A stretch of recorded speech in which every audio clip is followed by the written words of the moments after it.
ನಮಸ್ಕಾರ ಎಲ್ರಿಗೂ. ಕೆಲಸ ಮಾಡಿ ಸುಸ್ತಾಯಿತು, ಸುಮ್ಮನೆ ಕೆಳಗಡೆ ಕುತ್ಕೊಂಡ್ಬಿಟ್ಟೆ ನೋಡಿ. ಕುತ್ಕೊಂಡಾಗ ಒಂದು ಯೋಚನೆ ತಲೆಯಲ್ಲಿ ಬಂತು, ನಿಮ್ಮ ಹತ್ರ ಹಂಚ್ಕೊಳ್ಳೋಣ ಅಂತ ವಿಡಿಯೋ ಮಾಡ್ತಾಯಿದ್ದೀನಿ. ಇವತ್ತು ನಮ್ಮ ಅಂಗಡಿಗೆ ಒಬ್ಬರು ನಮ್ಮ ಕಸ್ಟಮರ್ ಬಂದಿದ್ದರು.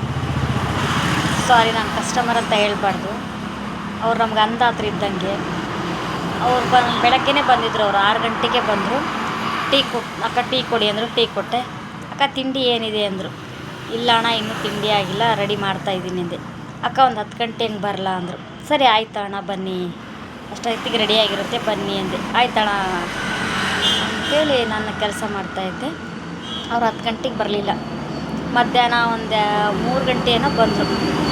ಸರಿ ಆಯಿತು, ಅಕ್ಕ ಪಡ್ಡು ಕೊಡ್ರಿ ಅಂದರು. ಅಣ್ಣ ಪಡ್ಡು ಮಾಡಿದ್ದು ಖಾಲಿ ಆಗಿದೆ, ಹಿಟ್ಟೈತಿ ಮಾಡಿಕೊಡ್ತೀನಿ ರೀ ಅಣ್ಣ ಅಂತಂದೆ. ಸರಿ ಅಕ್ಕ ಮಾಡಿಕೊಡಿ, ಕುತ್ಕೊಂತೀನಿ ಅಂದರು. ಅವ್ರಿಗೆ ಪಡ್ಡು ಮಾಡಿಕೊಟ್ಟೆ. ಯಾಕಣ್ಣ ಊಟದ ಟೈಮಿಗೆ ಪಡ್ಡು ಅಂತಂದೆ. ಇಲ್ಲ ನಮ್ಮ ಪಾಪು ಹಠ ಮಾಡ್ತಾಯಿದ್ದಾನೆ ಅಂತಂದರು. ಹೌದಾ ಅಣ್ಣ ಅಂತಂದೆ. ಪಾಪು ಅಂದರೆ ಸಣ್ಣವನ ಅಣ್ಣ ಅಂದೆ. ಇಲ್ಲಕ್ಕ 7 ವರ್ಷ ಅವನಿಗೆ ಅಂತಂದರು. ಇಲ್ಲಕ್ಕ ಬರೋಕ್ಕಾಗಲಿಲ್ಲ, ಅವನಿಗೆ ಸ್ಕ್ಯಾನಿಂಗಿಗೆ ಕರ್ಕೊಂಡು ಹೋಗಿದ್ವಿ, ಹಾಗಾಗಿ ಲೇಟ್ ಆಯಿತು, ಇಲ್ಲೇ ನಂಜಪ್ಪ ಆಸ್ಪತ್ರೆಗೆ ಬಂದೀವಿ ಅಂತಂದರು. ಹೌದಾ ಅಣ್ಣ ಅಂತಂದೆ. ಯಾಕಣ್ಣ ಏನಾಗಿತ್ತು ಪಾಪುಗ ಅಂತಂದೆ. ಅಕ್ಕ ತಲೆ ಗಡ್ಡಿ ಆಗಿತ್ತಕ್ಕ, ಹಂಗಾಗಿ ಸ್ಕ್ಯಾನಿಂಗಿಗೆ ಕರ್ಕೊಂಬಂದೀವಿ ಅಂತಂದರು. ಯಾಕಣ್ಣ ಬಿದ್ದೇನಾರ ಏಟಾಗಿದ್ದ, ಏನು ಗಡ್ಡಿ ಆಗಿದ್ದೆ ಅಂತ ನಾನು ಕೇಳೋದು. ಇಲ್ಲ ಅಕ್ಕ, ಅವ್ನಿಗೆ ಹುಟ್ಟದಾಗಿಂದನ ತಲೆಯ ಒಳಗೆ ಗಂಟು ಪ್ರಾಬ್ಲಮ್ ಐತಿ, ಹುಟ್ಟದಾಗಿಂದ ಬರೀ ಆಸ್ಪತ್ರೆ ಅನ್ನಕತ್ತಾನು ಅಂತ ಹೇಳಿದ್ರು ಅವರು. ಆಮೇಲೆ ಇನ್ನೊಂದು ಮಾತಂದರು.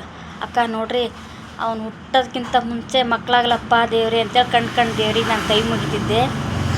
ಆಮೇಲೆ ಇವ್ನು ಹುಟ್ಟಿದ ಮೇಲೆ ಬರೀ ಹಾಸ್ಪಿಟ್ಲು ಅಂತೇಳಿ ತಲೆನೋವಾಗ್ಬಿಟ್ಟತಕ್ಕ.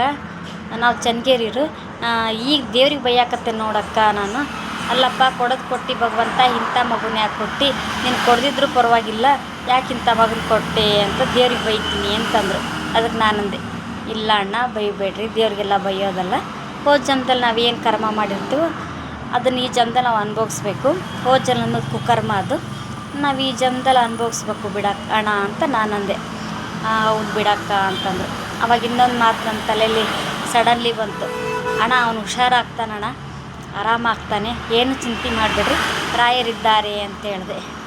ಅಕ್ಕ ನಮ್ಮನೆಯವರು ರಾಯರ ಪೂಜೆನೇ ಮಾಡೋದಕ್ಕ, ಎಲ್ಲದಾರಕ್ಕ ರಾಯರು ಅಂತಂದರು. ಅವಾಗ ನಾನಂದೆ, ಇಲ್ಲ ಅಣ್ಣ ಹುಷಾರಾಗ್ತಾನ, ಒಬ್ಬನೇ ಮಗ ಅಂತ ಹೇಳಿದ್ರು, ಅವನು ಹುಷಾರಾಗಲಿ ಅಂತ ನಾನು ಆ ರಾಯರ ಹತ್ರ ಬೇಡ್ಕೊತೀನಿ. ನೀವು ಕೂಡ ಆ ಮಗು ಹುಷಾರಾಗಲಿ ಅಂತ ಬೇಡ್ಕೊಳ್ಳಿ. ನಾವು ನಮ್ಮದೇ ಎಷ್ಟೋ ಕಷ್ಟ ಅಂತ ನಾವು ಭಗವಂತನ ಹತ್ರ ಬೇಡ್ಕೊತೀವಿ. ಭಗವಂತ ಯಾಕಪ್ಪ ನಮ್ಗೆ ಇಷ್ಟು ಕಷ್ಟ ಕೊಟ್ಟು ಅಂತ ನಾವು ಕೊರಗ್ತೀವಿ, ಒಂದೊಂದು ಸರಿ ಅಳ್ತೀವಿ, ಒಂದೊಂದು ಸರಿ ದೇವ್ರಿಗೆ ಬೈತೀವಿ. ಬಟ್ ನಮಗಿಂತ ಹೆಚ್ಚಿನ ಕಷ್ಟ ಇರುತ್ತೆ ಜನಗಳಿಗೆ, ನಮಗದು ಗೊತ್ತಿರಲ್ಲ. ಈ ಥರ ಅನಿವಾರ್ಯವಾಗಿ ಅವ್ರು ಬಂದಾಗಲೇ ನಮಗೆ ಗೊತ್ತಾಗೋದು, ನಾವು ಅವ್ರಿಗೆ ಮಾತಾಡ್ಸ್ದಾಗಲೇ ಗೊತ್ತಾಗೋದು ಯಾರ್ಯಾರ ಕಷ್ಟ ಏನು ಅಂತ ಹೇಳಿ. ನಾವು ನಮ್ಮ ಕಷ್ಟನೇ ದೊಡ್ಡದು ಅಂದ್ಕೊತೀವಿ. ಬಟ್ ಏನೇ ಕಷ್ಟ ಬಂದರೂ ನಾವು ಕುಗ್ಗಬಾರ್ದು, ಧೈರ್ಯವಾಗಿರಬೇಕು. ನಮಗಿಂತ ಹೆಚ್ಚಿನ ಕಷ್ಟದವ್ರು ಇರ್ತಾರೆ, ಪಾಪ ಅಲ್ವಾ. ರಾಯರ ಹತ್ರ ಬೇಡ್ಕೊಳ್ಳೋಣ, ಆ ಮಗು ಹುಷಾರಾಗಲಿ. ಏನಂತೀರಾ?